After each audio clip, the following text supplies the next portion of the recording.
Welcome to good news update చూద్దాం. తెలంగాణలో వ్యవసాయంపై ఆధారపడిన మహిళా రైతులకు ప్రభుత్వం గుడ్ న్యూస్ చెప్పింది. ఇందులో భాగంగా మహిళా రైతుల్ని సాంకేతికంగా మరింత బలోపేతం చేసేందుకు వారికి త్వరలోనే డ్రోన్లను పంపిణీ చేయనుంది. 500 కోట్ల వ్యయంతో పునరుద్ధరించిన వ్యవసాయ యాంత్రీకరణ పథకంలో మహిళా రైతులకు అత్యధిక ప్రాధాన్యత ఇస్తోంది ప్రభుత్వం. మహిళలు వ్యవసాయంలో ఆధునిక సాంకేతికతను అందిపుచ్చుకోవాలనే ఉద్దేశంతో రాబోయే రోజుల్లో వారికి డ్రోన్లను అందిస్తామని ప్రకటించింది.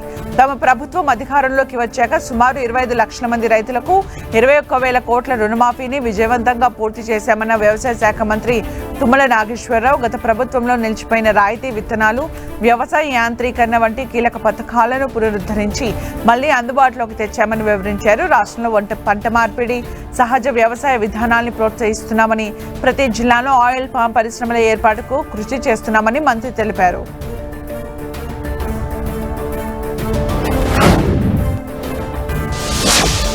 తెలంగాణకు కేంద్రం గుడ్ న్యూస్ చెప్పింది. రవాణా రంగంలో మరింత ప్రోత్సహిస్తూ ప్రధానమంత్రి ఈ బస్సు సేవా పథకం కింద తెలంగాణకు 151 విద్యుత్ బస్సులు మంజూరు చేసింది. ఈ విషయాన్ని పార్లమెంటు వేదికగా కేంద్ర పట్టణాభివృద్ధి శాఖ సహాయ మంత్రి టోకన్ సాహు తెలిపారు. ఇందులో వరంగల్కు 100, నిజామాబాద్కు 51 మంజూరు చేసినట్టు చెప్పారు. ప్రధానమంత్రి ఈ బస్ సేవా పథకం కింద నిధుల కేటాయింపు అన్నది ఈ బస్సులకు అనుబంధమైన మౌలిక వసతుల అభివృద్ధి కోసం రాష్ట్ర స్థాయి స్టీరింగ్ కమిటీ ద్వారా ప్రతిపాదనలపై ఆధారపడి ఉంటుందన్నారు. దీనికి సంబంధించి తెలంగాణ ప్రభుత్వం నుంచి తమకు ఎలాంటి ప్రతిపాదనలు అందలేదని స్పష్టం చేశారు.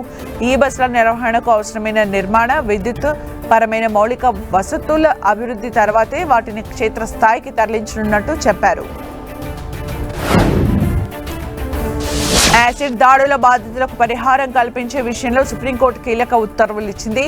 బాధితులకు ప్రభుత్వ ఉద్యోగాలు కల్పించేలా విధానాన్ని రూపొందించాలని అన్ని రాష్ట్రాలు, కేంద్ర పాలిత ప్రాంతాలని ఆదేశించింది. ఒకవేళ ప్రభుత్వ ఉద్యోగం ఇవ్వలేని పక్షంలో బాధితుల జీవనాధారం కోసం ఆర్థిక సాయం చెల్లించేలా విధానాలు రూపొందించాలని సూచించింది. యాసిడ్ దాడి బాధితులకు ప్రభుత్వ విభాగాల్లో ఉద్యోగాలు ఎందుకు ఇవ్వలేరో స్పష్టమైన కారణాలు తెలియజేయాలని సుప్రీంకోర్టు రాష్ట్రాల్ని ఆదేశించింది. యాసిడ్ దాడుల కేసులకు సంబంధించి గతంలోనూ సుప్రీంకోర్టు కీలక వ్యాఖ్యలు చేసింది.